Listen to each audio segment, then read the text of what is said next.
அனைவருக்கும் வணக்கம். எப்பொழுதும் ஆனந்தமாக இருப்பது எப்படி? அது எல்லாராலையும் அப்படி ஆனந்தமாக இருக்க முடியுமா? முடியும். நம்முடைய ஆன்மாவில் எப்பொழுதும் நம்ம ஆழ்ந்திருந்தோம்னா, ஆன்மாவில் ஆழ்ந்து வாழ்ந்திருந்தோம்னா நமக்கு எப்பயுமே ஆனந்தம் கிடைக்கும். அது எப்படி ஆத்மாவில் போயிட்டு ஆழ்ந்து இருக்கிறது? வழி என்ன? தியானம்தான். நம்மை படைத்த பரமாத்மான்னு சொல்லக்கூடிய இறையருள் எங்கேயும் போயில படைச்சி நமக்குள்ளே தான் இருக்குது. இந்த பரமாத்மா உள்ளிருந்து தான் இந்த ஜீவாத்மாவை இயக்குது. ஸோ இந்த ஜீவாத்மா அந்த பரமாத்மாவோட இணையிற பாலம் தான் தியானம். அந்த தியானம் இப்போ எப்படி நம்ம வந்து ஸ்கூலில் எல்கேஜிலேருந்து படித்து 12th வரைக்கும் போய் தான் காலேஜ் போகிற மாதிரி அந்த தியான பயிற்சி முறையாக பல வருடம் ஒரு குருவின் துணையால் செய்தால் கண்டிப்பாக ஒரு நாள் தியானத்தில் முழுமை அடைகிறமே இல்லையோ பாஸ் ஆகிடும். முழுமை அடைகிறதுங்க அது ஞானம். அது ஞானி சித்தர்கள் மகான்கள் அப்படின்னு போயிடுவோம். அது எல்லாரும் அடையிறதுங்கிறது கொஞ்சம் கஷ்டம். ஆனால் அதை பழகிக்கலாம். படிக்கிறவங்க எல்லாம் டிஸ்டிங்ஷன் எடுக்கிறது இல்லையா, டாக்டரேட் வாங்குறது இல்லையா? அந்த டாக்டரேட் வாங்குறதுங்கிறத சித்தராகிறது, மகானாகிறது, யோகியாகிறது, அது பிராப்தம் இருந்தால் நடக்கும். ஆனால் அந்த லெவலுக்கு ரொம்ப பேரால் போக முடியாது. போக ட்ரை பண்ணுங்கள், அடைஞ்சால் சந்தோஷம். அப்படி போக முடியாதப்ப நம்ம ஒரு +2 முடிச்சுட்டு ஒரு பேசிக்காக ஒரு டிகிரி படிச்சிட்டோம்னா, போஸ்ட் கிராஜுவேட் படிச்சோன்னா ஒரு நல்ல வேலை இருக்கிற மாதிரி இந்த தியான நிலையில் மூழ்கி விட்டோம் என்றால், பாஸ் ஆகிட்டோம்னா, தியானம் செய்ய உங்களுக்கு உங்கள் உடல் அனுமதித்து விட்டால், உங்கள் மனம் அதில் இணைந்து விட்டால் எப்பயுமே ஒரு ஆனந்தம்.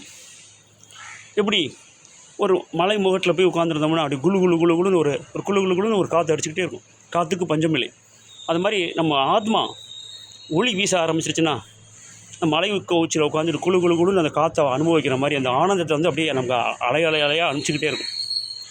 ஆனால் உலகில் நம்ம எப்படி வாழ்ந்தாலும், எந்த நிலையில் இருந்தாலும் அந்த நிலையில் சிறப்பாக வாழ்ந்து எல்லா நிலையும் ஏற்றுக்கிட்டு எந்த விதமான பேராசையும் இல்லாமல், எந்த விதமான கெட்ட எண்ணங்களும் பொறாமைகளும் இல்லாமல் எவர் நினைத்தாலும் உங்கள் நிம்மதியை கெடுக்கவோ குலைக்கவோ முடியாது. ஒரு நிறைநிலையில் நம்ம இருப்போம். நிறைநிலையில் எனக்கு இது போதும். ஒரு மனுஷன் எல்லாத்துக்குமே உலகத்தில் ஒவ்வொரு வேலை செய்கிறது, ஒரு தொழிலை செய்கிறது, பலதரப்பட்ட படிப்புகளை படிக்கிறது, பல நாடுகளுக்கு செல்வது எல்லாம் என்னென்னா பொருளை ஈட்டி ஆனந்தமாக இருக்க தான். ஓகே. ஆனால் என்னென்னா துரதிருஷ்டவசமாக பொருள் ஈட்டுறது மட்டும்தான் ஆனந்தம்னு எல்லோரும் நினைக்க ஆரம்பிச்சிட்டாங்க. அது அப்படி இல்லை. பொருள் ஈட்டுவது மட்டும்தான் ஆனந்தங்கிறதே கிடையாது. புரியுதுங்களா? ஆனந்தம் என்பது நம்ம எப்படி ஒரு விஷயத்தை நம்ம எடுத்துக்கிறோம் அது அப்படின்னு நம்ம எடுக்கிற மாதிரி எடுத்துக்கிட்டோம்னா எந்த ஒரு விஷயத்தையும் எந்த ஒரு செயலையும் நம்முடைய நிம்மதி கிடையாது. எல்லாருக்கும் இன்பமும் வாழ்க்கையிலங்கிறது பிறப்பு, வாழ்வு, அப்புறம் கஷ்டம், நஷ்டம், இறப்பு. ஆனால் எந்த நிலையிலும் கலங்காத ஒரு நிலை அந்த பேரின்ப நிலை. பேரின்ப நிலைங்கிறது மகான் ஞான சித்தர்களுக்குரியது. அந்த பேரின்ப நிலையில் கொஞ்சம் % இருந்தாலே உலகத்தில் நம்ம வந்து நிம்மதியாகவும் சந்தோஷமாகவும் வாழலாம். நிம்மதி சந்தோஷம் தானே முக்கியம். அதுக்கு தானே இவ்வளோ ஓட்டம், பாட்டம், ஆட்டம், கொண்டாட்டம். ஸோ அந்த நிறைநிலையை உலகத்தில் அடைதல் அப்படிங்கிறது என்னென்னா செல்வம் ஈட்டுதல் மட்டும் கிடையாது, சொத்து சேர்க்கறதுல மட்டும் கிடையாது. இந்த தியானம் பழக இந்த உடல் அந்த தியானத்தை புரிந்து கொண்டு உங்கள் ஆத்மாவும் அந்த பேராத்மா அந்த பரமாத்மாவை கூட இணைஞ்சு செயல்பட ஆரம்பிச்சிட்டாலே நிம்மதி கேரண்டி. உங்கள் நிம்மதி யாரும் கெடுக்க முடியாது. உற்றார் உறவினர்களும் கெடுக்க முடியாது, ஊராரும் கெடுக்க முடியாது, உலகத்தாரும் கெடுக்க முடியாது, உறவினர்களும் கெடுக்க முடியாது. அதனால் சந்தோஷமே பிரதானம் அப்படி என்று நாம் வந்து வாழணும். அதுக்கு தானே படைக்கப்பட்டோம். கண்டதையும் பார்த்து துக்கப்படுறதுக்கு, வேதனைப்படுறதுக்கு, அழுது அப்படி புலம்புறதுக்கா?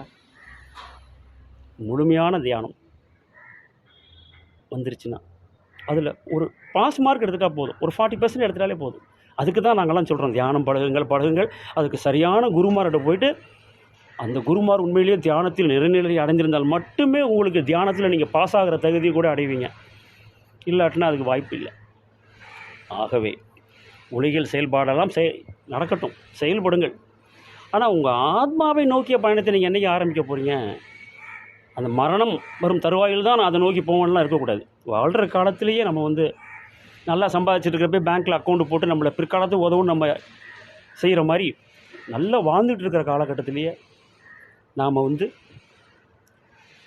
தியானத்தை நோக்கிய பயணத்தை ஆரம்பித்து விட்டால் இந்த தியானம் உங்களுக்கு கை கொடுக்கும்.